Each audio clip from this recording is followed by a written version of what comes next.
they autobiographic? Lyrically, yeah, most of it's from direct experience. Some of it is, some of it isn't. Obviously the ones where I drown aren't from direct experience. The Cure are weird. In fact, that's part of their appeal. They are outsiders, the forgotten and the lost, and so invite that subsection of society. But what makes the band especially weird is that there's many different shades of Cure. The muted greys of 17 Seconds, the candy floss pinks of Japanese Whispers, through to the deep, pained purples of Disintegration. To quote The Cure's frontman Robert Smith, the music's always reflected to a very large degree how I am mentally. They are the only band, Smith also notes, that are routinely perceived as both suicidal and whimsical. All through the 80s, clad in black, smudged with crimson lipstick, they unleashed super sweet pop, dour goth, and everything in between. Loved by both their cult-like fanbase and the music-listening public at large. They played by their own rules. But how did The Cure morph from suicidal oddities to whimsical new wavers and back again within a decade?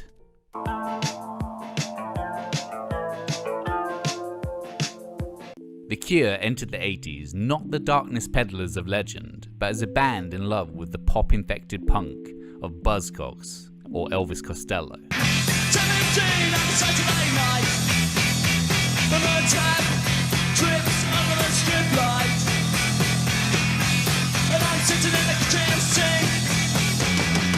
The early singles and first album, Three Imaginary Boys, gained them buzz but little else.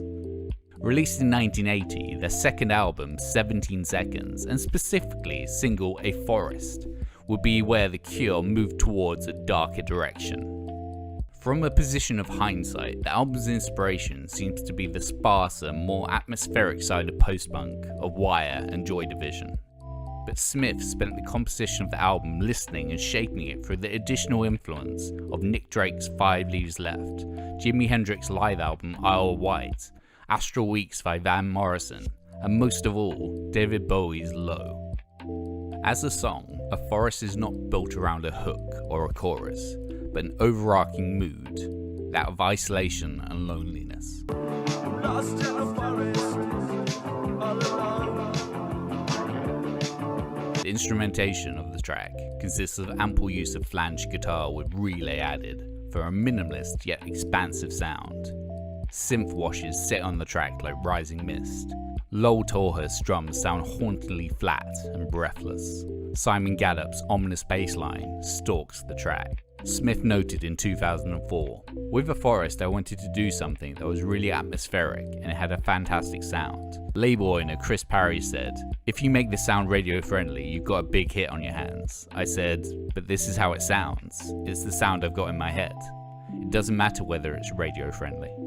Of the band's limited 7 days in the studio, a whole day was spent mixing A Forest. Such was Smith's devotion to the track. His faith was rewarded as the song was their debut entry in the UK singles chart, reaching number 31 and allowing them to appear on top of the pops. The studio version of the track is now somewhat overpowered by denser, more epic live versions, such as the one present on Concert, The Cure Live, or their overextended 11-minute rendition at Rock Wurcher, known by most as the Fuck Robert Palmer mix. I hope you like the rest of it. Fuck Robert Palmer, fuck rock and roll. Despite their hatred for critical labelling, A Forest was the first moment The Cure could be called goth, and the band would get darker with their next two releases.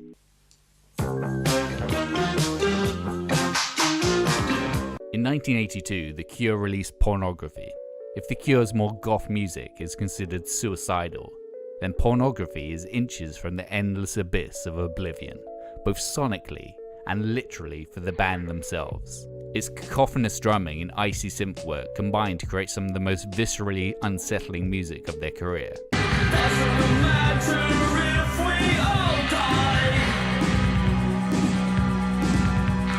NME dubbed it Phil Spector in Hell. They had cemented their reputation for being a doomy, gloomy, dismal kind of band, and it had drained Smith. When we came to do Pornography, I really thought that was it for the group. I wanted to make the ultimate fuck off record, then the Cure would stop. After taking too many drugs in the assumed last Cure tour, bassist Gaddup departed, and Smith returned to a month-long detox and wrote the pop-leaning Let's Go to Bed.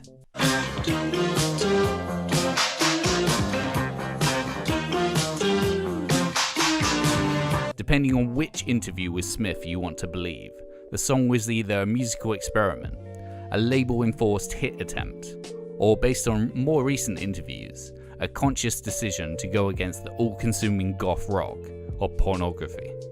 The only way I could get Cure music played on the radio was to make something that was radio-friendly. So Let's Go to Bed was entirely designed to do that. It was the only time we've ever done it, to get us played on the radio, particularly in America, and it worked. The original demo, dubbed Temptation 2, doesn't sound too dissimilar to what the band had made on Pornography.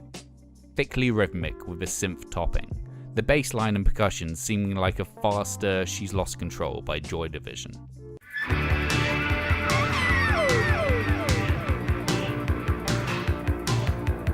In its fully realised form, Let's Go to Bed's funky synth pop and all too blunt satirical lyrics seemed aimed at sending up Duran Duran.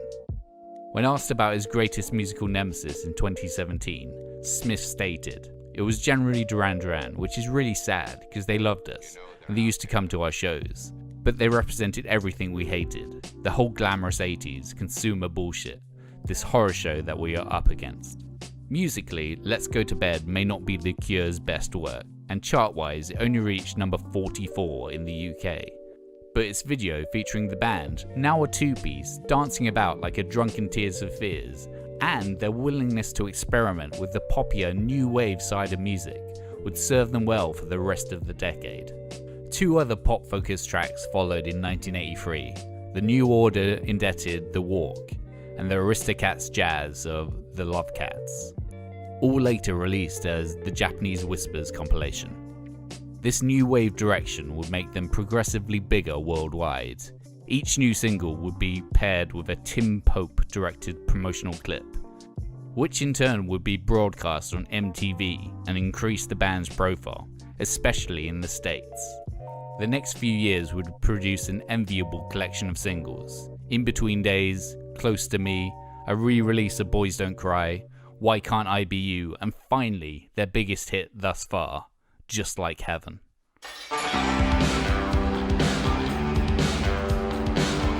By 1989, Smith had grown bored with the pop-centric new wave that his band had been producing, and had retched up some more dark feelings to put to music. His main concern was that he had yet to make his masterpiece, and that all the bands he loved, respected, and was influenced by had created theirs before they turned 30, before their inevitable decline took hold. In Smith's opinion, Bowie's work fizzled out after Low, released in his 30th year.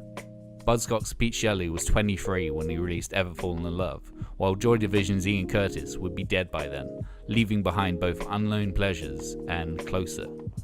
It was a definite fear for Smith, and this milestone was quickly approaching. So in 1988, on his 29th birthday, he began writing what would become the Cure's defining statement, Disintegration. Quizzed about its meaning, Smith stated about the album's title. And it was just about the sense of falling apart that I can't ever seem to shake off. That I think it's true for everyone, really. I just wanted the group, if we were going to do something else after the Kiss Me album, I knew that I wanted us to do something that had a bit of intensity to it, so that I could spend some time getting back into things that we used to do a few years ago, a bit more bite to them rather than just sort of pop stuff. By 1989, the band's lineup bore only one similarity to the band that released Three Imaginary Boys a decade previous, Smith himself. The years since Let's Go to Bed had expanded the band from duo to five-piece, but the making of Disintegration forced Smith to finally give up on the one remaining link from their debut lineup, former drummer, now keyboardist, Lowell Tolhurst. So Paul had to dedicate his keyboard parts to Lowell, and Lowell can't play keyboards. Is there a danger of like the Cure becoming a super keyboard group? What, with Lowell playing keyboards? You can't be joking. I think that he gives heart to everyone who can't play an instrument, that they can still be in a group. His alcoholism and apparent disinterest in learning and improving at his instrument had made the rest of the band hostile towards him, and his place was filled with touring keyboardist Roger O'Donnell. After 6 years of preferring the sunnier side of the pop music spectrum, Robert Smith decided to go back to where he was at the beginning of the decade. Disintegration is soaked in towering slabs of keyboards and monumental percussion. The chord progressions are affecting in how gradual they are. The whole album is a mood of its own, of dread, despair, hopelessness, and nightmarish panic, bringing together all the emotions present on 17 Seconds, Faith, and Pornography, and fusing them into something new and interesting. While the 4 singles all did very well, with Love Song and Lullaby showing that darkly infused pop songs can still be big hits, the album's title track is the most essential moment. The lyrics for Disintegration were the first written for the album around the time of Smith's 29th birthday. In line with The Cure's tradition for thesis-expanding epic titular tracks, it is 8 minutes plus of slow-burning alienation mixed with references to addiction, fame, and infidelity. If there was a song that could be interpreted as a kiss-off to his fans, this was it. Some of the final lyrics are: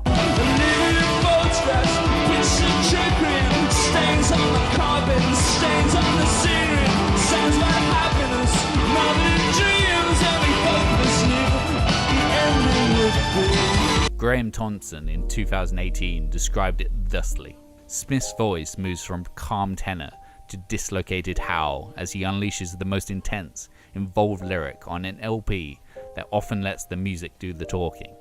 It is not just the end of a relationship, it sounds like the end of everything. Critically and commercially, Disintegration is The Cure's greatest achievement. It sold 3 million records worldwide, and the resulting tour saw them selling out stadia internationally. With the 80s ending, The Cure again morphed. Now that all the darkness had been excised from Smith, he was free to write songs that expressed happiness again. 1992's Wish features one of their biggest hits, and their most lacking in irony or edge. Friday, I'm in Love.